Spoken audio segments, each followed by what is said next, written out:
ม่านบังใจตอนที่3ทับเห็นลูกแก้วตกใจก็ตกใจยิ่งกว่าเพราะไม่เคยเห็นลูกในอารมณ์นี้รีบปรับท่าทีเป็นปกติขอโทษลูกที่เสียงดังแต่ก็ยังบอกว่าพ่อไม่อยากให้ลูกแก้วทำกริยาแบบนี้รู้ไหมว่ามันไม่น่ารักเลยลูกแก้วยังตกใจเพราะไม่เคยถูกพ่อดุอย่างนี้นิ่งไม่กล้าเถียงทับกอดลูกแก้วลูบผมอย่างอ่อนโยนบอกว่าดึกแล้วนอนเสียพรุ่งนี้ต้องไปโรงเรียนด้วยลูกแก้วผลักจากกอดของพ่อเลื่อนตัวไปนอนตะแคงหันหลังให้อย่างไม่หายงอนทับหยิบตุ๊กตาวางไว้ข้างตัวลูกชะโงกดูเห็นลูกตายังยุกยิกก็ก้มหอมแก้มกระซิบฝันดีนะคะทับออกไปยืนพิงประตูถอนใจเครียดคิดถึงอดีตที่เคยคุยกับวันต้องไปเล่านิทานให้ลูกแก้วฟังทุกคืนจนกว่าลูกจะหลับคืนนั้นวันกลับไปที่ห้องนอนดึกมากเพราะลูกแก้วไม่ยอมหลับเขาถามอย่างกังวลใจว่าถ้าวันไม่อยู่บ้านตนจะทำยังไง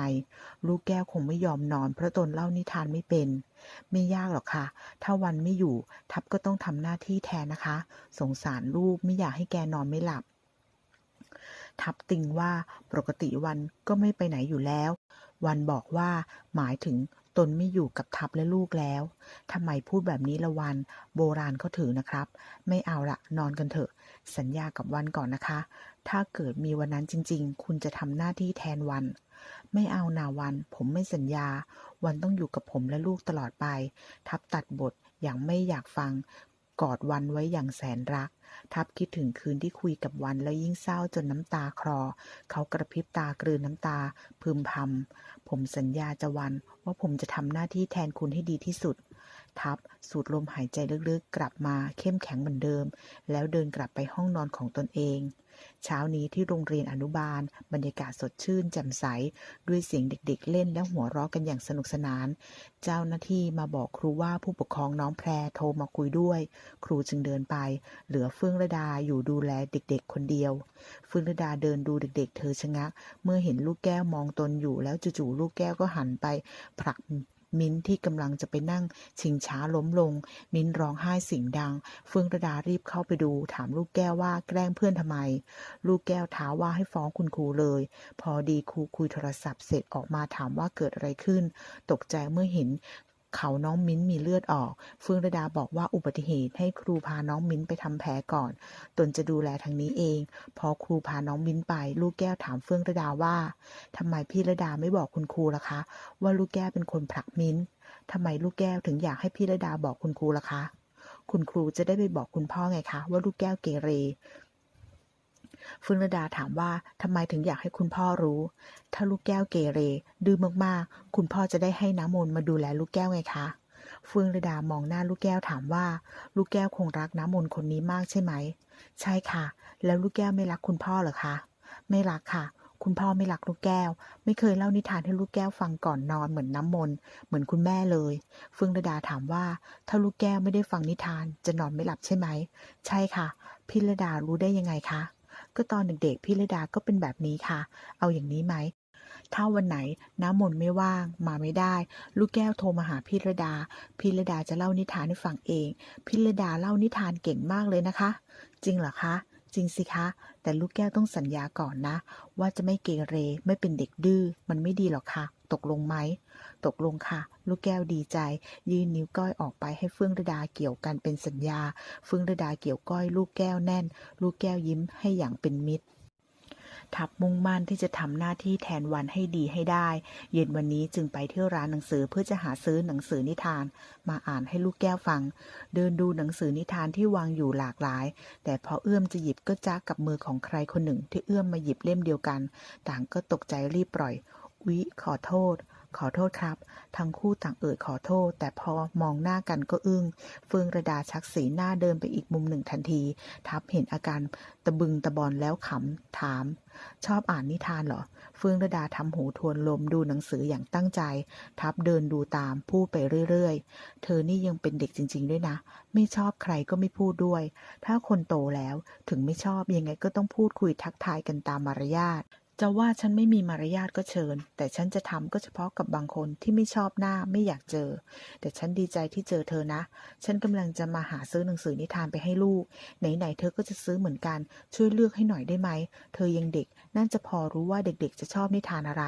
เฟื่องระดายักไหลอย่างไม่สนใจแล้วเดินไปเลือกหนังสือนิทานของตนเองทับอ่อนใจแต่เพราะอยากเลือกซื้อหนังสือนิทานไปเล่าให้ลูกแก้วฟังจึงเดินตามไปเงียบๆพอเฟื่องระดาหยิบเล่มไหนก็หยิบบ้างเฟื่องระดาจงใจแกล้งหยิบหนังสือหลายเล่มมากแล้วไปที่เคาน์เตอร์ยืนปั้นปึงรอจ่ายเงินทับต่อคิวไปติดๆพนักงานคิดเงินเสร็จแจ้งยอดว่าทั้งหมด 1,460 บาท 50 สตางค์เฟื่องระดาตกใจเผลอร้องเสียงดังถามว่าเท่าไหร่นะเมื่อพนักงานบอกอีกครั้งก็เปิดกระเป๋าสตางค์บอกอึกอักว่าที่จริงตนตั้งใจจะซื้อแค่เล่ม2เล่มเท่านั้นไม่รู้ยังไงหยิบมาตั้ง13เล่มขอเอาออกได้ไหม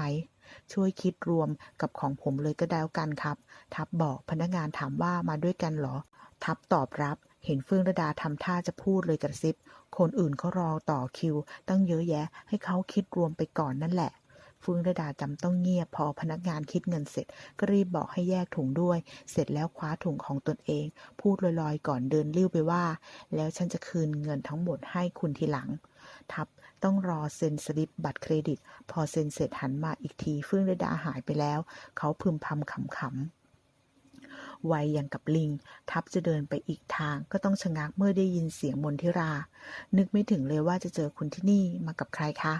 ถามแล้วมองไปรอบๆทับหาคนที่มาด้วยทับบอกว่ามาคนเดียวมาซื้อหนังสือนิทานมนทิราถามว่าเอาไปให้ลูกแก้วเหรอครับจะได้ไม่ต้องรบกวนคุณมนบ่อยๆช่วงนี้ลูกแก้วเอาแต่ใจมากวันก่อนถึงกับมาขอผมให้คุณมนมาค้างเพื่อจะได้เล่านิทานให้แกฟังมนทิราแอบยิ้มที่ลูกแก้วทำตามสัญญาแล้วแต่ผิดหวังเมื่อทับไม่อนุญาตทำเสียงเอ็นดูว่าโถเด็กนะคะอย่าไปดุแกเลยมนเต็มใจนะคะถ้าคุณไม่ว่าอะไรวันไหนมนว่างมนจะไปค้างเป็นเพื่อนแกได้นะคะไม่เป็นไรครับไม่ต้องรบกวนคุณมนขนาดนั้นผมคิดว่าตนเองคงต้องหัดเล่านิทานให้ลูกแก้วฟังบ้างก็เลยมาหาซื้อหนังสือนิทานพวกนี้มนทิลาผิดหวังเป็นครั้งที่2แต่พยายามทำสีหน้าปกติชมทับว่าน่ารักจังถามว่าจะกลับแล้วเหรอตนก็จะกลับพอดีชวนเดินไปลานจอดรถด้วยกันแต่อยากแวะซื้อกาแฟก่อนทับตอบรับสบายๆแต่พอเดินไปได้อึดใจเดียวมนทิราก็ทำเป็นเจ็บข้อเท้าเดินไม่ถนัดทับจึงให้เกาะแขนตนเดินไปมนทิราเกาะแขนทับเดินคุยไปด้วยกันอย่างสนิทสนมมีความสุขเหมือนคู่รักที่อีกมุมหนึ่งของห้างเฟื่องระดาแอบดูอยู่ไกลๆเบ้ปากพึมพำอย่างหมั่นไส้โถเอ้ยนึกว่าเป็นพ่อที่ดี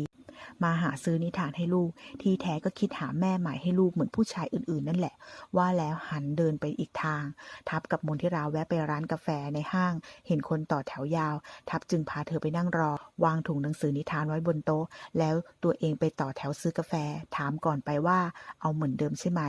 จำได้ด้วยเหรอคะว่ามนชอบกาแฟอะไรถามเสียงใสอย่างปลื้มจำได้สิเราเป็นเพื่อนกันมาตั้งกี่ปี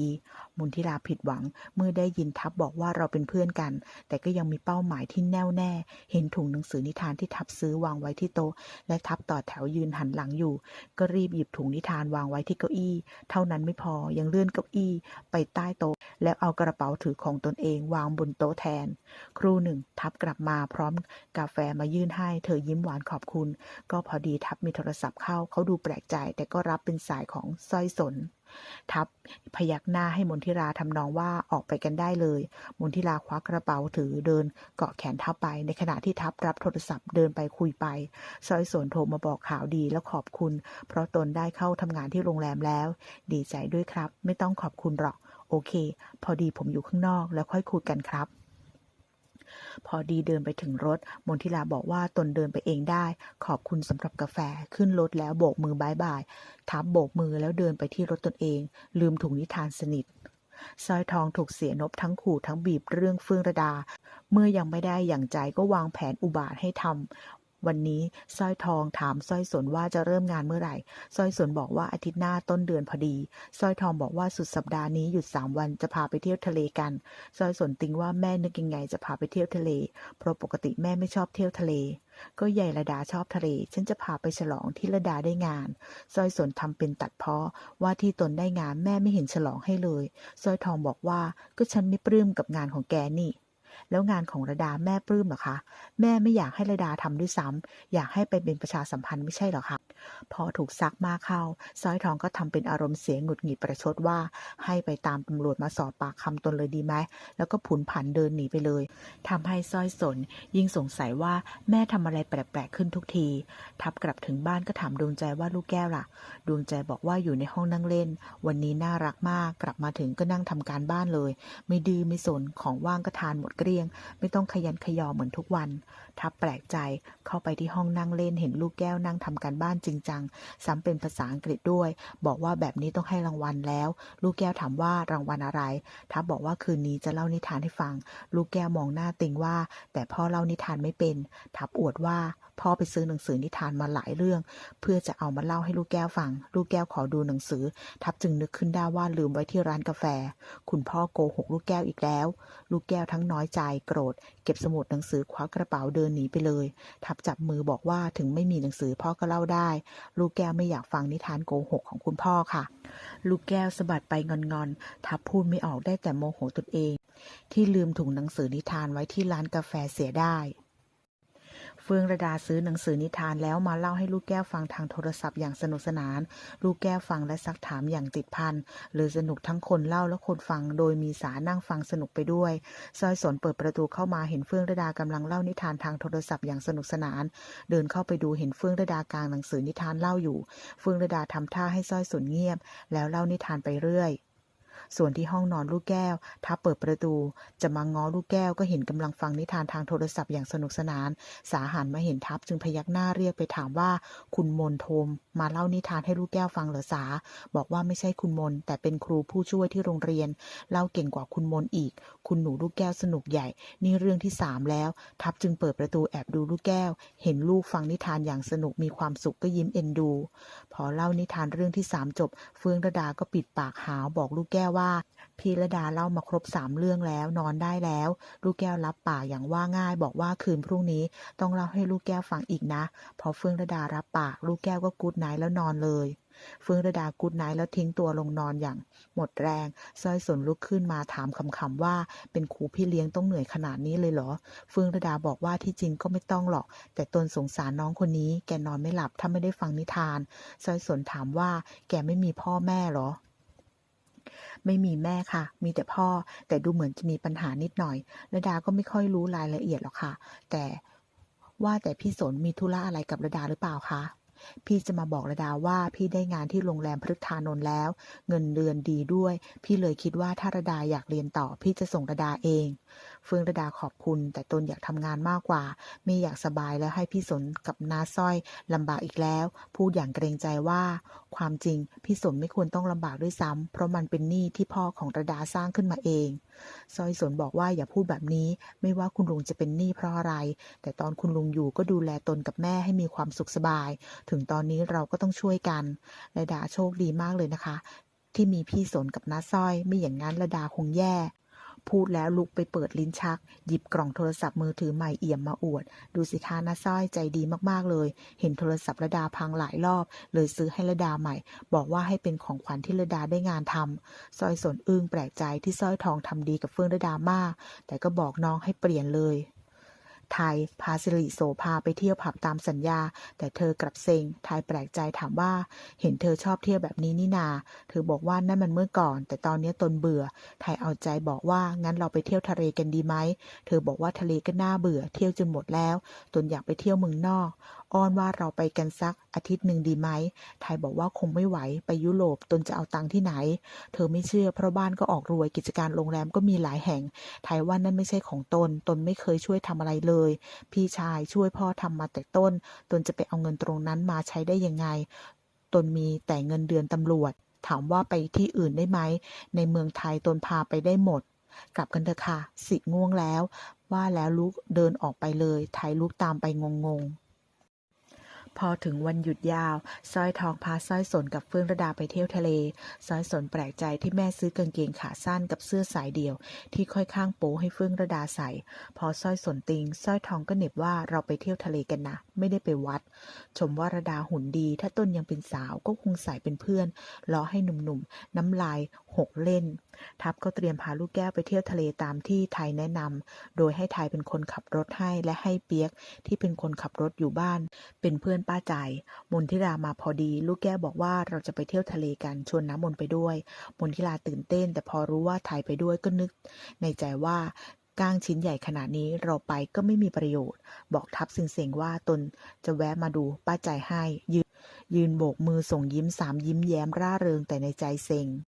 สร้อยทองนัดพบเสียนบ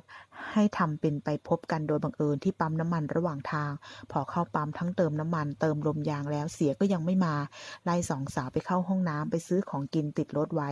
เสียก็ยังไม่มาอีกสร้อยทองถ่วงเวลาที่ปั๊มน้ำมันซ้ำยังชะเง้อชะแงะเหมือนคอยใครอยู่จนสร้อยสนสงสัยไม่นานเสียนบก็มาถึงทำเป็นเจอกันโดยบังเอิญถามถ่ายพอรู้ว่าจะไปเที่ยวชะอำก็ชวนไปพักที่บ้านพักของตนสร้อยทองดีด้าตอบรับทันทีสร้อยสนติงว่าจะดีเหรอเขาเป็นผู้ชายและเราล้วนเป็นผู้หญิงสร้อยทองอ้างว่าเสียเป็นเพื่อนกันมาเป็น10 ปีไว้ใจได้1,000%เฟืองระดาก็ว่าเสียเป็นเพื่อนกับพ่อคงไม่เป็นกระไรมั้ง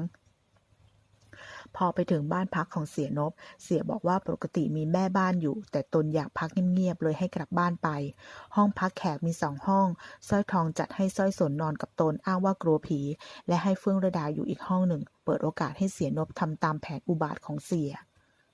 ทายขับรถตู้ไปสบายๆเหลือบมองเห็นลูกแก้วหลับไปแล้วทับว่าลูกแก้วคงดีใจที่ได้ไปเที่ยวทะเลแต่จู่ๆไทยก็ถามว่าพี่ไม่สนใจคุณมนบ้างเหรอครับทับชมว่าคุณมนเป็นคนดีและรักลูกแก้วมากไทยบอกว่าเป็นคนเสมอต้นเสมอปลายด้วยนับแต่พี่วันเสียก็มาดูแลลูกแก้วตลอดแล้วหยอดว่าผมว่าเธอชอบพี่ด้วยนะพี่รู้แต่พี่คิดกับคุณมนได้แค่เพื่อนเท่านั้นไทยถามว่าแล้วอีกคนล่ะทับถามว่าใครตนไม่มีใครไทยก็รู้เฟื่องระดาไงครับทับสายหน้าบอกว่าอย่ามาแซวตนเรื่องเด็กคนนั้นเลยพูดขำๆว่าแค่ทุกวันนี้ฉันรบกับลูกแก้วก็จะแย่อยู่แล้วฉันยังไม่อยากมีลูกสาว2 คนโดยเฉพาะคนเนี้ยแสบคูณ2เลยล่ะทับคิดถึงวีรกรรมของเฟื่องระดาอย่างอ่อนใจแล้วอยู่ๆก็เผลอยิ้มออกมาไม่รู้ตัวไปถึงบ้านพักแล้วเฟื่องระดากับสร้อยสนออกมาวิ่งเล่นกันที่ชายหาดเฟื่องระดาเห็นลูกแก้วเล่นน้ำอยู่ชี้ให้สร้อยสนดูบอกว่าเด็กคนนั้นเหมือนลูกแก้วที่ตนเล่านิทานให้ฟังทางโทรศัพท์พอดีลูกแก้วหันมาเห็นเฟื่องระดาก็ดีใจวิ่งมากอดเฟื่องระดาถามว่าลูกแก้วมากับใครพอลูกแก้วชี้ไปที่ไทยบอกว่ามากับอาไทยสร้อยสนกับเฟื่องระดามองไปไทยมองมาพอดีต่างดีใจทักทายถ่ายถามกันจึงรู้ว่าไทยเป็นน้องชายของทัพพ่อของลูกแก้วนั่นเองและทัพก็เพิ่งรู้ว่าคนที่เล่านิทานทางโทรศัพท์ให้ลูกแก้วฟังคือเฟื่องระดาที่เป็นครูพี่เลี้ยงของลูกแก้วนั่นเอง